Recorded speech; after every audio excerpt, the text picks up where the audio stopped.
بسم اللہ الرحمن الرحیم الحمد للہ رب العالمین وبہ نستعین وصلی اللہ وسلم علی سید الانبیاء والمرسلین وعلی آلہ واصحابہ اجمعین ومن تبعہم باحسان الی یوم الدین اما بعد۔ امام بخاری رحمہ اللہ کی الجامع الصحیح کی کتاب الایمان، آج اس کا انشاءاللہ دارالسلام کا جو نسخہ ہے اس میں تو تیسرا باب ہے، لیکن حقیقت میں وہ دوسرا ہی باب ہے۔ باب امور الایمان، باب امور الایمان یعنی ایمان کی امور، ایمان کی مختلف شاخیں، ایمان کی مختلف خصائل، اور یہ متعدد ہیں اور متعدد جوانب ہیں اس کے، کچھ اعتقادی، کچھ لسانی زبانی، کچھ بدنی۔ تو گویا کہ امام بخاری رحمہ اللہ کو مقصود یہ ہے کہ اعمال مسمى ایمان، یعنی ایمان جب کہتے ہیں لفظ ایمان تو اس میں اعمال داخل ہے، اعمال کو لفظ ایمان سے اخراج نہیں کر سکتے۔ بات واضح ہے؟ مرجئہ پر رد ہے، جنہوں نے مرجئہ پر ہی نہیں، میں نے شروع میں آغاز میں جو لکھوایا کہ لفظ ایمان سے متعلق اس کی اصطلاحی اور شرعی تعریف کے اعتبار سے کیسے کیسے انحراف آیا، آغاز میں بتایا تھا میں آپ کو۔ تو امام بخاری رحمہ اللہ نے اس باب کے تحت قرآن مجید کی 2 آیتیں اور ایک حدیث مبارکہ لائے ہیں۔ یہ اہل السنہ والجماعہ کا یعنی کیا کہہ سکتے آپ اس کو، ان کی سنت مبارکہ یا ان کا موافق ہونا ہے کہ یہ کتاب و سنت ہی سے اپنی بات کو مدلل پیش کرتے ہیں، محض ایک نظریہ نہیں، محض ایک موقف نہیں، کتاب و سنت کی روشنی میں۔ امام بخاری رحمہ اللہ نے 2 آیتیں لے کر آئے۔ پہلی جو آیت مبارکہ ہے، اللہ رب العالمین نے فرمایا سورۃ البقرہ کی، لیس البر ان تولوا وجوہکم قبل المشرق والمغرب ولكن البر من آمن بالله واليوم الآخر والملائكة والكتاب والنبيين وآتى المال على حبه ذوي القربى واليتامى والمساكين وابن السبيل والسائلين وفي الرقاب وأقام الصلاة وآتى الزكاة والموفون بعهدهم إذا عاهدوا والصابرين في البأساء والضراء وحين البأس اولئک الذین صدقوا واولئک هم المتقون۔ یعنی گویا کہ امام بخاری رحمہ اللہ نے اس آیت کریمہ کی روشنی میں یہ استدلال فرمایا ہے کہ یعنی البر یعنی نیکی، ایمان جب کہتے ہیں تو اس میں سبھی چیزیں شامل ہیں، معتقدات بھی۔ آیت کا آغاز دیکھو، اللہ نے کیا فرمایا، ولیکن البر من آمن باللہ والیوم الآخر والملائکۃ والکتاب والنبیین۔ پھر اس کے بعد دیکھو وآت المال علی حبہ ذوی القربى والیتامى والمساکین وابن السبیل والسائلین وفی الرقاب واقام الصلاۃ وآتى الزکاۃ۔ عملی جو مختلف شکلیں ہیں سب اللہ رب العالمین نے بیان فرمائی۔ تو گویا کہ سبھی ملا کر کے البر یعنی سبھی ایمان، لفظ ایمان میں سب داخل ہیں، یہ مقصود ہے۔ ایک اثر بھی ملتا ہے، ایک مرفوع روایت ہے، وہ یہ ہے کہ مصنف عبد الرزاق، اس کا تو حوالہ حافظ ابن حجر نے دی ہے لیکن وہ تو میرے پاس نہیں ہے، لیکن عبد الرحمن ابن ابی حاتم الرازی رحمہ اللہ، ان کی جو تفسیر ہے تفسیر القرآن العظیم، وہ میرے پاس ہے، اس میں دیکھا میں، اس میں ایک روایت ہے جو اپنی سند سے لائے ہیں وہ کہ امام مجاہد رحمہ اللہ کہتے ہیں کہ ابو ذر الغفاری رضی اللہ عنہ نے رسول اللہ صلی اللہ علیہ وسلم سے پوچھا کہ ایمان کیا ہے، تو آپ صلی اللہ علیہ وسلم نے یہی آیت کریمہ کی تلاوت فرمائی، اسی آیت کریمہ کی تلاوت فرمائی۔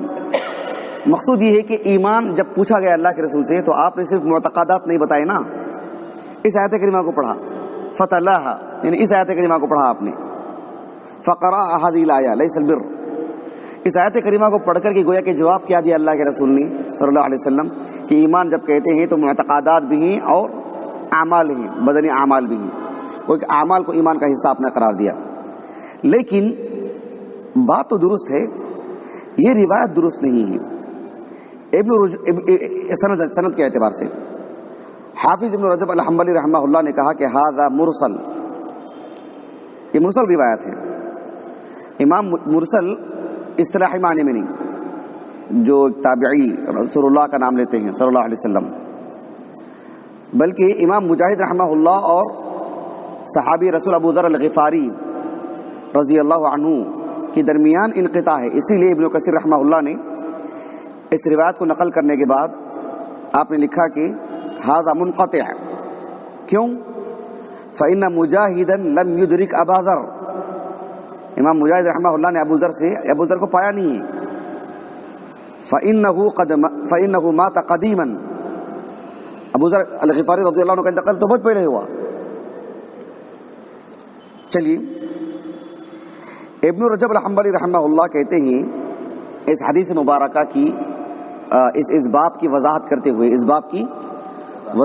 ہوئے کہ وَهَذَا يَدُلُّ عَلَى أَنَّ الْخِصَالَ الْمَذْكُورَةَ فِيهَا هي خصال الإيمان المطلق، فإذا أطلق الإيمان دخل فيه كل ما ذكر في هذه الآية، وإذا قرن الإيمان بالعمل فقد يكون من باب عطف الخاص على العام. جب ایمان کہتے ہیں تو اس میں سب چیزیں داخل ہو جاتی ہیں، سب چیزیں داخل ہو جاتی ہیں. کبھی کبھار ایمان کو عمل کے ساتھ جوڑ کے پیش کیا جاتا ہے. سمجھ رہے ہیں آپ؟ صرف ایمان بول دیں گے تو کیا ہوگا؟ عمل خود بخود داخل ہو جاتا ہے. کبھی کبھار ایمان کے لفظ کو عمل کے ساتھ بیان کیا جاتا ہے. تو کیا دو جدا جدا چیزیں ہیں کیا؟ نہیں.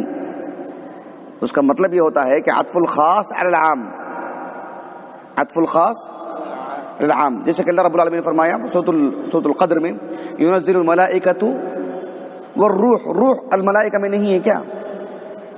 روح الملائکہ میں نہیں ہے، داخل ہے نا اس میں.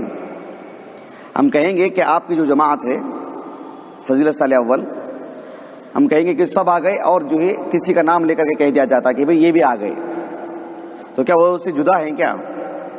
نہیں نا. عطف العام، جی عطف الخاص علی العام، یہ مقصود ہے. اس کے بعد دیکھو امام بخاری رحمہ اللہ نے سورۃ المؤمنون کی پہلی آیت کریمہ ذکر فرمائے کہ قد افلح المؤمنون، بغیر عطف کے. ایسا نہیں کہا. سورۃ البقرہ کی آیت کریمہ لکھ دینے کے بعد ایسا نہیں کہا وقال تعالی، اور اللہ کا یہ بھی قول ہے وقال تعالی ایضا قد افلح المؤمنون، ایسا نہیں کہا آپ نے. اور ایسا جائز ہے عربی زبان کے اعتبار سے. مقصود ہی یہی ہے کہ وقول اللہ تعالی. دراصل ممکن ہے امام بخاری رحمہ اللہ کو یہ مقصود ہو کہ باب امور الایمان، ایمان کے جو متعدد شاخیں ہیں کچھ کا بیان تو یہاں پر ہے سورۃ البقرہ کی اس آیت کریمہ میں، اور کچھ کا ذکر سورۃ المؤمنون کے آغاز میں ہے، اور پھر ان دو آیتوں کی طرح ملتی جلتی اور بھی آیات ہیں. تو یہی ملا کر کے باب امور الایمان، یہ مقصود امام بخاری کو. نقطہ واضح ہوا جی. اس کے بعد دیکھیے امام بخاری رحمہ اللہ نے جو حدیث مبارکہ لائے ہیں، اس حدیث مبارکہ کی پہلے سند پڑھ لیتے ہیں، پھر اس کا جو متن ہے اور باب سے جو مطابقت ہے، مقصود کیا امام بخاری کو رحمہ اللہ، وہ پڑھتے ہیں. امام بخاری رحمہ اللہ فرماتے ہیں، چلے پڑھتے ہیں. قال الامام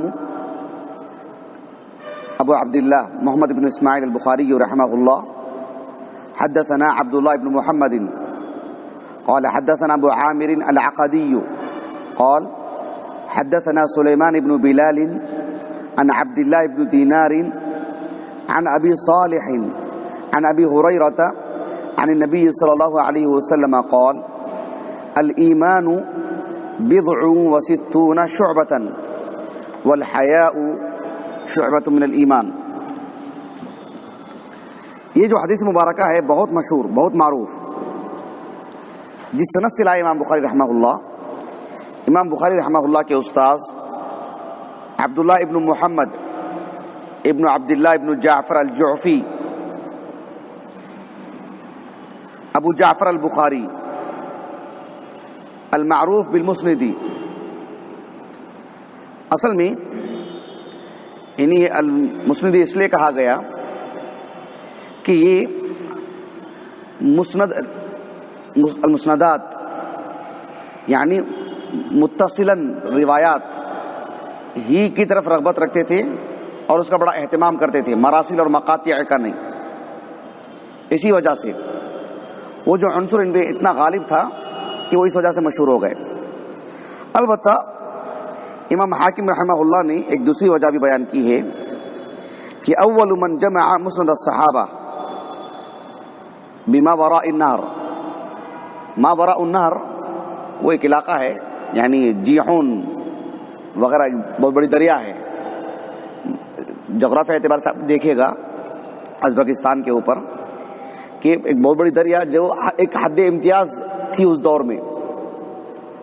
ما وراء النہر مطلب علم بن گیا، وہ علاقے کا نام ہی ہو گیا۔ وہ مقصود کیا تھا کہ جو بھی اس نہر کے پیچھے ہیں نا ان سارے علاقوں کو کیا کہتے تھے، وہ ما وراء النہر کے ہیں۔ وہ کہاں کے ہیں؟ ما وراء النہر کے۔ وہ حادثہ کہاں ہوا؟ ما وراء النہر میں۔ وہ بعد میں علم بن گیا، وہ علاقے کا نام ہی بن گیا ما وراء النہر۔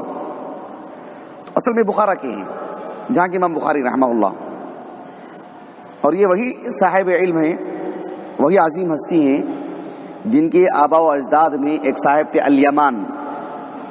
الیمان۔ انہی کے ہاتھ پر امام بخاری رحمہ اللہ کے پردادا نے اسلام قبول کیا ہے، ولاء الاسلام، دادا کے والد یہ ہیں عبداللہ بن محمد بن عبداللہ بن جعفر الجعفی۔ 229 ہجری سن وفات ہے ان کا۔ ذوالقعدہ کا مہینہ چل رہا ہے، حالانکہ ابھی آغاز ہے، ذوالقعدہ کے اختتام میں آپ کا انتقال ہوا۔ 10واں طبقہ ہے ان کا، حافظ ابن حجر نے جو بیان کیا ہے۔ کتب ستہ کی سبھی کتابوں میں آپ کی مرویات نہیں ہیں، صرف صحیح بخاری میں اور سنن ترمذی میں۔ حافظ ابن حجر رحمہ اللہ نے کہا ثقۃ حافظ جمع المسند۔ امام بخاری رحمہ اللہ ان کی تعریف میں کہتے ہیں کہ الحسن بن شجاع، ان کے بارے میں بتاؤں گا انشاءاللہ، کہ قال للحسن بن شجاع، الحسن ابن شجاع نے مجھ سے کہا من این یفوتک الحدیث، من این یفوتک الحدیث وقد وقعت علی هذا الکنز، یعنی حدیث کا علم آپ سے کیسے فوت ہو سکتا ہے؟ حدیث کا جو ذخیرہ ہے اس سے آپ کی چوک کیسے ہو سکتی ہے؟ کیسے آپ محروم ہو سکتے ہیں؟ وقد وقعت علی هذا الکنز، بھئی اس خزانہ، یہ جو خزانہ تم کو مل گیا ہے، کہاں سے آپ علم حدیث میں محروم ہو سکتے ہیں؟ کون؟ یہی عبداللہ بن محمد المسندی۔ احمد بن حنبل رحمہ اللہ، نہیں احمد بن سیار المروزی، وہ کہتے ہیں بہت اچھا خاصا تعارف کروایا انہوں نے عبداللہ بن جعفر المسندی کا، کہ کان ابو جعفر المسندی غاب عن بلده واقام في طلب الحديث في الآفاق وكان يلقب بالمسندي وهو من المعروفين من أهل العدالة والصدق صاحب السنة وجماعة عرف بالإتقان والضبط وقد رأيته بواسط حسن القامة أبيض الرأس واللحية فيه سواد قليل ساكنا أيضا ورجع إلى بخارى ومات بها۔ کتنا مکمل تعارف کروایا انہوں نے آپ کی شخصیت، آپ کا علم، آپ کا رہن سہن، آپ کا ظاہری حسن، آپ کا حفظ و اتقان، آپ کا دین سے تعلق، آپ کے اسفار، آپ کہاں رہے، کہاں انتقال ہوا، سب کچھ ہلکا پھلکا تعارف آپ کا کروا دیا۔ امام حاکم رحمہ اللہ ان کے بارے میں کہتے ہیں وَهُوَ امام فی الحدیث فی عصرہ ہناک یعنی ما وراء النہر، بلا مدافع، بغیر نزاع کے، یعنی آپ کی امامت میں اختلافی نہیں ہے، بحیثیت امام المسلمین، اتنی عظیم شخصیت۔ امام بخاری رحمہ اللہ نے 44 حدیثیں آپ سے لے کر آئے ہیں اپنے الجامع الصحیح میں۔ ابن حجر رحمہ اللہ نے تہذیب التہذیب میں یہ بات لکھی ہے جی، زہرۃ المتعلمین کے حوالے سے۔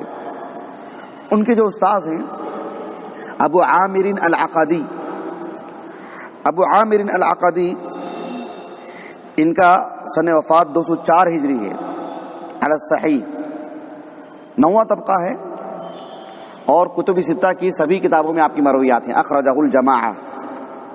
حافظ ابن حجر رحمہ اللہ نے آپ کو کہا کہ ثقہ، یحییٰ ابن معین، امام نسائی، ابن سعد، حافظ ابن حبان، ابن شاہین، ان سب اصحاب علم نے آپ کو ثقہ کہا ہے۔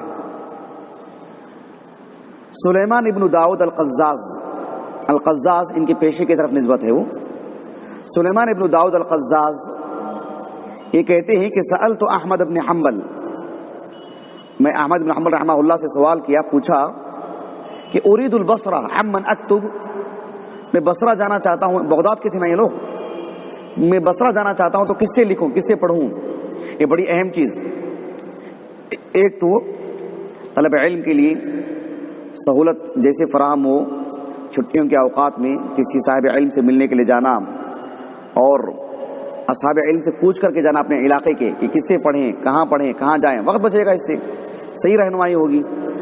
تو انہوں نے کہا کہ قال انا ابی عامر العقدی ووهب بن جریر، کچھ نام آپ نے لیا احمد بن حنبل نے، ان میں سے ابو عامر العقدی ان کا بھی نام لیا آپ نے، یہ ان کی توثیق کی طرف اشارہ ہے۔ ان کے پاس احادیث کی کثرت تھی، اور ایک ثقہ عالم دین عبد الرحمن ابن مہدی، اتنی عظیم شخصیت، 198 جیسے وفات نا ان کا، بصرہ کے عالم، وہ کہتے ہیں کتبت حدیث ابن ابی ذئب عن اوثق شیخ ابی عامر العقدی، محمد بن عبد الرحمن ابن ابی ذئب معروف من علماء المدینہ، امام مالک معاصر ہیں وہ، کہ کہا کہ میں نے عبد الرحمن ابن ابی ذئب، محمد بن عبد الرحمن ابن ابی ذئب، ان کی جو روایات میں نے لی ہیں، پڑھی ہیں، لکھی ہیں، کن سے لی ہیں؟ من اوثق شیخ، یعنی معمولی شخصیت سے نہیں، من اوثق شیخ، ان کی طرف اشارہ ہے ابو عامر العقدی۔ اسحاق ابن راہوی رحمہ اللہ جب بھی ان کی مرویات لوگوں کو بتاتے، ان کے شاگرد ہیں اسحاق ابن راہوی، تو کہتے کہ حدثنا ابو عامر الثقۃ الامین، الثقۃ الامین، ایسے کہا کرتے تھے، ان کی توثیق کی طرف اشارہ۔ ان کے جو استاذ ہیں سلیمان ابن بلال القرشی التیمی، ابو محمد المدنی التیمی، ابو بکر صدیق رضی اللہ عنہ کے خانوادہ کے موالی میں سے ہیں، اصل میں ہیں یہ بربر کے، لیبیا، الجزائر، ان علاقے کے ہیں۔ ایوب ابن سلیمان بہت بڑی شخصیت ہیں، ان کے والد ہیں آپ، 177 ہجری سے وفات ہے، 8واں طبقہ ہے، اخرجہ الجماعہ۔ حافظ ابن حجر رحمہ اللہ نے کہا کہ ثقہ، یحییٰ ابن معین، ابن سعد، امام نسائی، ان سبوں نے بھی آپ کو ثقہ کہا ہے۔ محمد ابن سعد رحمہ اللہ نے الطبقات الکبریٰ میں لکھا کہ کان بربرین، بربری یعنی بربر کے ہی، من اصحاب بربر، پتہ ہے نا مصر کا جو اوپری علاقہ ہے، افریقہ کا، لیبیا وغیرہ جو اوپری علاقہ ہے قدیم زمانے میں، کان بربریا جمیلا حسن الہیئہ عاقلا وکان یفتی بالبلد وولی خراج المدینہ وکان ثقۃ کثیر الحدیث، مکثر ہیں، ثقہ عالم دین ہیں، مدینے میں جو ٹیکس آتا تھا اس کے نگران بھی تھے، یا جس علاقے میں تھے بربر کے علاقے میں، وہاں ٹیکس وہ لیا کرتے تھے، لوگوں سے جمع کرتے تھے۔ المدینہ اگر مقصود ہو ان کا اپنا علاقہ، جیسے کہا کہ وکان یفتی بالبلد۔ محمد ابن یحییٰ الزہلی رحمہ اللہ وہ کہتے ہیں کہ امام زہری کون؟ محمد ابن مسلم ابن عبید اللہ ابن عبداللہ ابن شہاب الزہری معروف، ان سے آپ بکثرت روایات کرتے تھے۔ اور یہ بھی بڑی اہم بات آپ نے کہی کہ لولا ان سلیمان ابن بلال قام بحدیثہ لذهب حدیثہ، اگر امام زہری جو مکثرین میں سے ہیں امام زہری، بلکہ ان 6 روات میں سے ہیں جن پر مدار ہے پورے احادیث کو اجزا کرنے کا، ان میں سے ایک ہے امام زہری، اور ان کی احادیث بکثرت ان کے پاس تھی. اگر یہ ان کی روایات کو لوگوں تک نہ پہنچاتے تو پھر لذهب حدیثہ، امام زہری کے مرویات مطلب مفقود ہو جاتی. مطلب ہے کہ شریعت مفقود نہیں ہوتی، ایک شخصیت کو جو اعزاز ملنا تھا وہ ختم ہو جاتا، یہ معنی. چلیے، عبد الرحمن ابن مہدی کہا کرتے تھے ندمت اللہ اکون اکثرت عن، کہ میں ان سے جتنا پڑھنا تھا نہیں پڑھ پایا، اور بہت شرمندگی محسوس کر رہے تھے، ندامت، کاش ان سے اور پڑھ لیا ہوتا. یہ سب ان کی شخصیت پر دلالت کرتی ہے چیز. امام مالک رحمہ اللہ سے بھی آپ کی مرویات ہیں لیکن شیخین کے پاس نہیں ہیں. ان کے جو استاذ ہیں عبداللہ بن دینار، عبداللہ بن عمر بن خطاب رضی اللہ عنہ، ان کے موالی میں سے ہیں. قرشی ہیں اس لیے کہ ان کے موالی میں سے ہیں. العدوی ہیں اس لیے کہ عبداللہ بن عمر بنو عدی سے ہیں، اسی وجہ سے القرشی العدوی. ابو عبد الرحمن المدنی 127 سنہ وفات ہے ان کا، 14 طبقہ ہے، یعنی الطبقہ التي تلی الوسطى من التابعین، 14 طبقے سے مراد. اخرجہ الجماعہ، امام احمد بن حنبل، یحییٰ بن معین، ابو زرع الرازی، ابو حاتم الرازی، ابن سعد، امام نسائی، احمد بن عبداللہ العجلی، ابن حبان، ان سبھی اصحاب علم نے، اور ابن حجر نے تقریب التہذیب میں لکھا ثقہ. لیث ابن سعد ربیعۃ الرائے سے روایت کرتے ہیں کہ ربیعۃ الرائے معروف من علماء المدینہ، وہ کہتے تھے کہ حدثنی عبداللہ ابن دینار وکان من صالحی التابعین صدوقا دینا. بہرحال ایک بات یہ بتانا تھا آپ کو کہ سلیمان ابن بلال کا بھی نام گزرا نا، پورے کتب ستہ میں سلیمان ابن بلال نام کے وہ ایک ہی ہیں، دوسرے کوئی نہیں. یہ بات ابن الملقن نے کہی ہے رحمہ اللہ. اور عبداللہ بن دینار اور اسی طرح سے آگے بھی ایک نام آئے گا، دیکھیے یہاں پر ان کے جو استاذ ہیں زکوان دیکھیں نا، زکوان، یہ تو زکوان ابو صالح السمان ہیں. ایک زکوان ہے ام المؤمنین عائشہ کی شاگرد.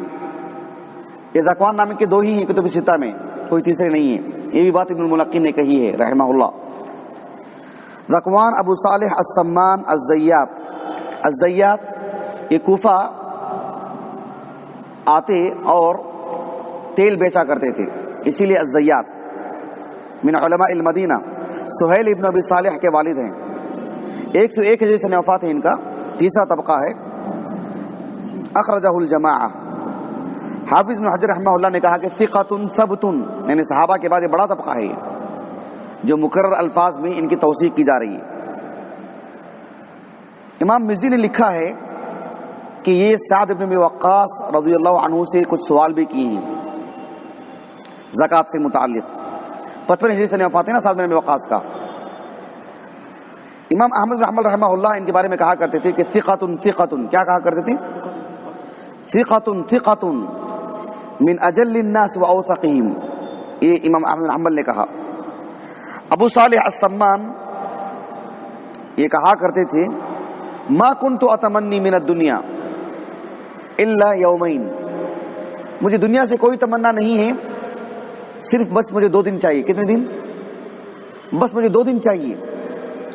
اجالس فیہما ابا ہریرہ، بس ابو ہریرہ کے صحبت چاہیے، 2 دن چاہیے بس. نیک نیتی ہو، اچھی تمنا رکھیں، اللہ کیسے نوازتے ہیں. دیکھو اگر آج کوئی شخص کہتا ہے کہ اللہ مجھے دین کی فقہ دے، مجھے اہل علم کی صحبت دے، مجھے کتابیں دے، اللہ ضرور پوری کرتے ہیں. کیونکہ آپ دیکھو ان کی جو تمنا تھی صرف 2 دن کی. کتنی؟ 2 دن کی. لیکن ہوا کیا؟ اتنا بڑا معاملہ ہوا ان کے ساتھ. امام ابو داؤد رحمہ اللہ کہتے ہیں سألت ابن معین من كانت الثبت فی ابی ہریرہ، ابو ہریرہ رضی اللہ عنہ کے سلسلے میں ان کے تلامذہ میں سے کون ہے جو موثوق ہوں، معتبر ہوں. تو آپ نے کچھ نام لیے، کہا کہ ابن المسیب، ابو صالح السمان، ابن سیرین المقبوری یعنی سعید المقبوری، ابو سعید المقبوری، عبد الرحمن الاعرج، ابو رافع. ان میں سے آپ کا بھی نام ہے. مانگا 2 دن اور اس میں خاص تلامذہ میں شمار ہونے لگے. بلکہ اتنا ہی نہیں، ابو صالح السمان کہتے ہیں ما احد يحدث عن ابي هريره الا انا واعلم صادق هو كاذب صادق هو ام كاذب. ابو ہریرہ کی مرویات کوئی بھی پیش کرے، کوئی بھی ابو ہریرہ کا نام لے کے پیش کرے، میں جانتا ہوں کہ صادق هو ام كاذب. یعنی صرف 2 دن کی صحبت اللہ سے مانگا اور متقن ہو گئے اس میں، ابو ہریرہ کی مرویات میں رضی اللہ عنہ. یحییٰ ابن معین، ابو زرع الرازی، ابو حاتم، ابن سعد، ابن حبان اور احمد ابن عبداللہ العجلی نے ان کو ثقہ کہا ہے. ابو ہریرہ رضی اللہ عنہ سے یہ حدیث مروی ہے اور صحیح بخاری میں یہ پہلی حدیث ہے ابو ہریرہ رضی اللہ عنہ سے مروی ہے. اس سند میں سلیمان ابن بلال سے لے کر کے سبھی اصحاب علم ابو ہریرہ سمیت من علماء المدینہ، سب کیا ہیں؟ المدنیون. اس کو کہتے ہیں لطائف الاسناد. سمجھ گئے؟ البتہ بقیہ جو 2 ہیں، عبداللہ بن محمد الجعفی اور ان کے استاد ابو عامر العقدی، یہ دونوں مدینے میں داخل تو ہوئے ہیں، آئے ہیں، لیکن یہ کیا ہے؟ من علماء المدینہ میں سے نہیں ہے، لیکن آئے مدینہ میں سے، آئے مدینہ کو. اور دوسری بات یہ ہے کہ عبداللہ بن دینار اور ابو صالح السمان دونوں تابعی ہیں، اقران ہیں. دونوں کیا ہیں؟ اقران میں سے ہیں. متوجہ ہو گیا آپ کو؟ جی. یہ کیا ہے؟ ہمارے پاس سند پڑھنے کے بعد ایسی معلوم ہوتا ہے کہ وہ ان کے شاگرد ایسے نیچے کے طبقے میں جاتے ہیں، اقران میں سے ہیں وہ. چلیے حدیث مبارکہ پر نظر رکھیں. اللہ کے رسول نے کہا صلی اللہ علیہ وسلم الایمان بضع وستون شعبۃ والحیاء شعبۃ من الایمان. بضع کیا معنی ہیں؟ بضع کے معنی آتے ہیں اے عدد مبہم. بضع یعنی عدد مبہم، عدد مبہم مقید بما بین 3 الى 9، بما بین 3 الى 9. البتہ خلیل فراہیدی الفراہیدی ان سے متعلق یہ بات آتی ہے کہ وہ 7 تک مراد لیتے تھے. کتنا؟ 7 تک. لیکن صحیح بات یہی ہے جیسے کہ اللہ رب العالمین نے فرمایا سورۃ یوسف میں فلبث فی السجن بضع سنین. تو اس سلسلے میں مفسرین نے اتنی ہی عدد لکھی ہے 9 سال. تو یہی بات زیادہ درست ہے. ہاں البتہ ایک حدیث مبارکہ ہے سنن ترمذی کی کتاب التفسیر میں، سورۃ الروم کی تفسیر میں، الف لام میم غلبت الروم ہے نا، غلبت الروم فی ادنى الارض من بعد غلبهم سيغلبون. اس کے بعد کیا ہے؟ فی بضع سنین. فی بضع سنین میں ابو بکر صدیق کو اللہ کے رسول نے کہا کہ فی بضع سنین یعنی ما بین 3 الى 9. حدیث مبارکہ ہے. اور اس حدیث کے سلسلے میں ابن حجر نے کہا کہ باسناد صحیح، فتح الباری میں، فتح الباری میں کیا لکھا ہے؟ باسناد صحیح. جبکہ اس میں ایک راوی ہیں جن کا نام ہے عبداللہ ابن عبد الرحمن الجمحی، عبداللہ ابن عبد الرحمن الجمحی. ان کا نام ابن حجر رحمہ اللہ نے تقریب التہذیب میں یعنی چوک ہو گئی، اس میں نام نہیں آیا ہے ان کا. تو ان کا جو نام بعد کے محققین نے لکھا ہے اور ان پر ابن حجر رحمہ اللہ کے اقوال کے روش میں ان کا جو حکم ہے مستور. سمجھ رہے ہیں آپ؟ تو یہ کیسے سند صحیح ہو سکتی ہے؟ شیخ البانی رحمہ اللہ نے بھی ضعیف لکھا ہے اس حدیث پر. عدد صحیح ہے لیکن رسول اللہ کی طرف نسبت یہ درست نہیں، یہ بتانا مقصود ہے. البتہ ایک بات معلوم کر لیں کہ یہ جو بضع ہے 3 سے لے کر 9 تک، ما بین 3 الى 9. البتہ اس کا تعلق صرف عشرات سے ہے. کس سے؟ العشرات الى 90. یعنی آپ یوں کہہ سکتے ہیں بضع 20 بضع و ثلاثین، بضع و خمسین، کیا کہہ رہا ہوں، یعنی ایسے کہہ سکتے ہیں 40 کے ساتھ پھر کچھ بضع لگا سکتے ہیں، 50 کے ساتھ، 90 کے ساتھ، سمجھ رہے ہیں آپ؟ 10 والی جو عدد ہے 40 کے ساتھ پھر لگائیے، 50 کے ساتھ کچھ لگائیے، 100 1000 کے ساتھ نہیں، ایسا نہیں کہہ سکتے آپ بضع و مئہ، بضع و الف، ایسا نہیں کہہ سکتے، بات واضح ہوئی الحمدللہ۔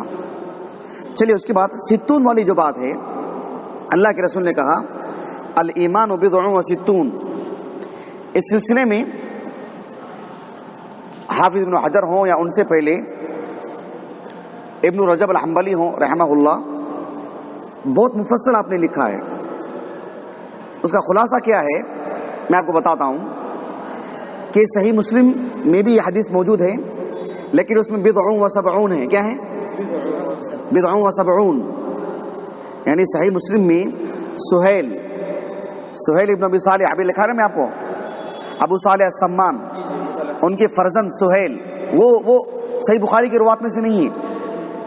سہیل جو ابو صالح السمان کے فرزند ہیں وہ صحیح بخاری کی روایت میں سے نہیں ہے، امام بخاری نے وہ روایت نہیں لائے ہیں، لیکن صحیح مسلم میں موجود ہے۔ اور صحیح مسلم میں کیا ہے؟ بضع و سبعون، اور بضع و سبعون اور بضع و ستون، شک کے ساتھ۔ سہیل ابن ابی صالح ہے نا، شک انہی پہ طاری ہوا، انہی سے ہوا ہے، صحیح ابن حبان میں صراحت ہے اس کی۔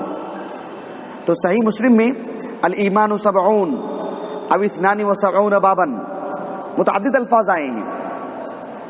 اور سنن ابن ماجہ میں ایسے ہے کہ جو ہے 60 او 70، 60 او 70، اور اسی طرح سے آپ دیکھو مصنف ابن ابی شیبہ، اس میں 60 او 70 او بضع واحد من العددین، ایسے الفاظ آتے ہیں۔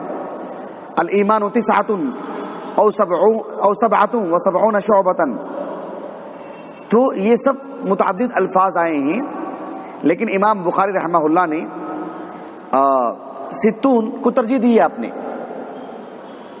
60 کو آپ نے ترجیح دی ہے، اس لیے کہ ایک تو یہ اختلاف سے سب سے کم ہے، اختلاف سب سے کم واقع ہوا ہے۔ اور بعض روایات میں جو سلیمان ابن بلال ہیں، سلیمان ابن بلال، ان کے ایک شاگرد ہیں بشیر ابن عمرو، ان سے بھی جو ہے یہ شک طاری ہوا ہے کہ 60 کیا ہے، یعنی حدیث کے جو الفاظ ہیں بضع و 70 یا بضع و 60۔ بہرحال امام بخاری رحمہ اللہ نے بضع و 60 والی روایات کو جو اختلافات میں سب سے کم ہے اور اس میں شک سب سے کم طاری ہوا ہے، 70 میں شک طاری ہو سکتا ہے، جو عقل والی عدد ہے اس میں تو شک طاری نہیں ہو سکتا ہے۔ جیسے ہم کہتے ہیں کہ 3 آئے کیا 4 آئے، 3 پر تو اتفاق ہے، 4 سے متعلق اختلاف ہے، 4 سے متعلق شک طاری ہوا ہے، 3 رکعت یہ پڑھے یا 4 پڑھے، کس میں کہا اللہ کے رسول نے، کس میں جو اتفاق کرنا چاہیے؟ کم میں، کم والی عدد میں۔ تو اللہ کے رسول صلی اللہ علیہ وسلم نے، امام بخاری رحمہ اللہ نے اس روایت کو لا کر کے بہرحال اس سے آگے کا جو اختلاف ہے اس سے قطع نظر، جس میں زیادہ اتفاق ہے، محل الاتفاق، اس کو آپ نے ذکر کر دیا۔ اور یہ اسی پر انحصار بھی نہیں ہے، بضع و 60 ہو، بضع و 70 ہو، اس عدد کے اعتبار سے جو سب سے کم اختلاف ہے اس کو آپ لے کر کے آئے۔ لیکن جہاں تک مسئلہ رسول اللہ صلی اللہ علیہ وسلم نے جو بات بیان فرمائی کہ الایمان بضع و 60، تو کیا اتنے ہی ہیں؟ ایسا نہیں ہے۔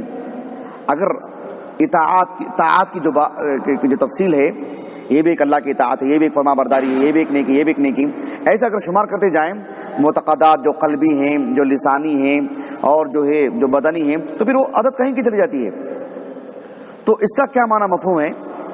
اس سلسلے میں ابن رجب الحنبلی رحمہ اللہ کہتے ہیں کہ اس کی متعدد معنی ہیں، اس کے کئی ایک معنی ہیں، ان میں سے ایک معنی یہ بھی ہے کہ اللہ کے رسول صلی اللہ علیہ وسلم کو بس تکثیر مقصود ہے۔ کیا مقصود ہے؟ یعنی بضع و 70 یا بضع و 60 سے مراد یعنی ایمان کے کئی شعبے ہیں، یہ مقصود۔ جیسے کہ اللہ رب العالمین نے فرمایا ان تستغفر لهم 70 مرة فلن یغفر اللہ لہم، تو 70 سے مراد 70 ہی کیا؟ تکثیر. آپ جتنی مرتبہ بھی استغفار کریں اسے کوئی فرق پڑنے والا نہیں ہے. بعض اہل علم نے کہا کہ اس کا معنی مفہوم یہ ہے کہ بضع و ستون کا، کہ بضع و ستون شعبہ ہے نا ایمان کے 60 سے زائد شعبے ہیں، وہ بنیادی طور پر یہی ہیں، سب سے اعلیٰ سب سے نفیس اعمال تو یہی ہیں. اس کی بات تو بہت ہیں، لیکن اگر ان کو ایک عدد میں شمار کیا جائے جو ان میں سب سے اعلیٰ ہے، سب سے اشرف ہیں، سب سے نفیس ہیں، تو وہ یہ ہیں بضع و ستون. ایسے بھی بعض اہل علم نے معنی مراد لی ہیں، لیکن یہ سب معانی ہیں اہل علم کی طرف سے. لیکن اس میں سب سے صحیح ترین قول یہی ہے کہ آپ علیہ السلام نے جو بات بیان فرمائی ہیں یہ یعنی بضع و ستون ہیں، یہ یعنی گویا کہ ایک خلاصہ ہے. اس کے علاوہ جتنے بھی ہیں سب اس کے اندر داخل ہیں. یہ عدد کیا ہے؟ مؤکد ہے، نبوی عدد ہے. عدد کا ایک لحاظ ہونا چاہیے. اس کے علاوہ جتنے ہیں سب اسی میں داخل ہیں، سب اسی میں داخل ہیں.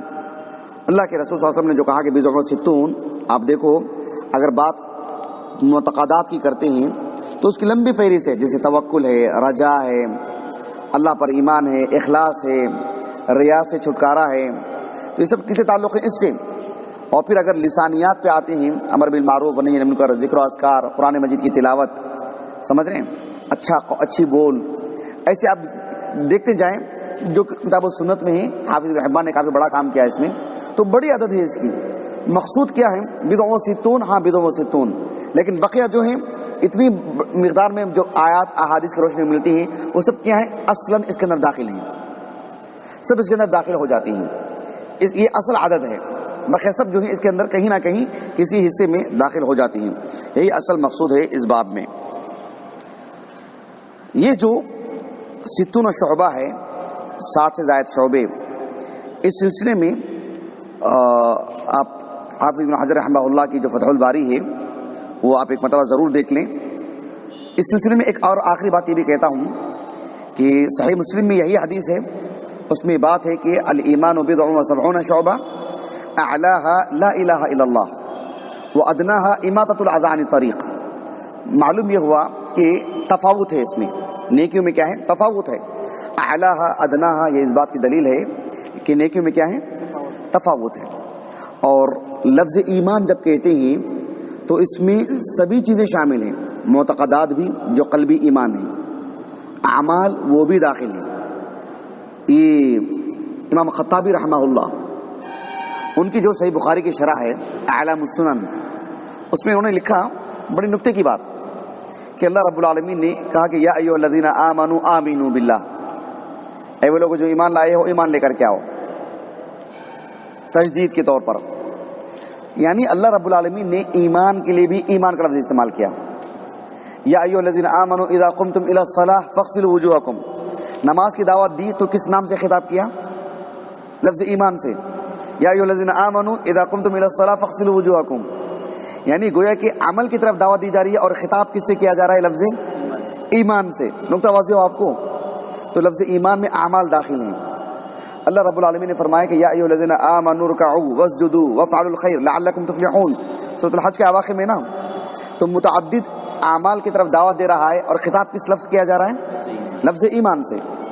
یعنی جس طرح سے ایک شخص نماز میں ہے، قیام کی حالت میں ہے، ایک شخص سجدے کی حالت میں ہے، ایک شخص رکوع کی حالت میں ہے، ایک شخص تشہد کی حالت میں بیٹھا ہے، آپ کیا کہتے ہیں؟ دیکھیے اس کو کیا کر رہا ہے، وہ نماز پڑھ رہا ہے. کیا کہتے ہیں آپ؟ نماز پڑھ رہا ہے. اچھی طرح بات واضح ہوگی آپ کو. یہ نہیں کہتے کہ وہ قیام کی حالت میں، ایسے تو دعوت ایسے نہیں کہیں گے نا. تو نماز کے اندر متعدد امور ہیں، لیکن ایک لفظ میں کہنا چاہیں تو کیا؟ کہ وہ نماز کی حالت میں ہے. ویسے ہی حج کا معاملہ، آپ اس کو مینا میں دیکھو کیا بولیں گے؟ یہ حج کے لیے آیا. کعبۃ اللہ کا طواف کر رہا ہے، کیا بولیں گے آپ اس کو؟ حج کرنے کے لیے آیا. تو حج کرتے ہوئے میں نے اس کو دیکھا ہے. بالکل ویسے ہی ایک شخص لا الہ الا اللہ کہہ رہا ہے کہ ہم کہتے ہیں کہ ایمان. ایک شخص دل میں اخلاص بہت مضبوط ہے، ہم کہتے ہیں کہ وہ ایمان. ایک شخص ایک تکلیف دہ چیز کو ہٹا رہا ہے، ہم کہتے ہیں کہ یہ ایمان. تو گویا کہ ایمان ان سب چیزوں کو شامل ہے. یہی مقصود ہے امام بخاری کو باب امور الایمان. بات اچھی طرح واضح ہوئی آپ کو؟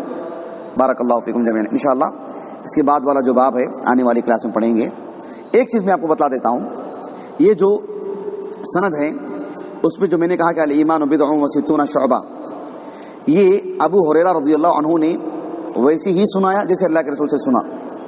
یہ جو اتنا اختلاف ہے نا, بضع و ستون, بضع و سبعون, اربع و سبعون صحیح مسلم میں, اثنا و سبعون مسلم بن شیبہ میں, اتنا جو اختلاف ہے کسی ابو ہریرہ سے ہوا ہے وہ نہیں رضی اللہ عنہ. ابو ہریرہ رضی اللہ عنہ کے شاگرد ابو صالح السمان, ان سے بھی اختلاف نہیں ہوا ہے, ان سے بھی شک طاری نہیں ہوا ہے.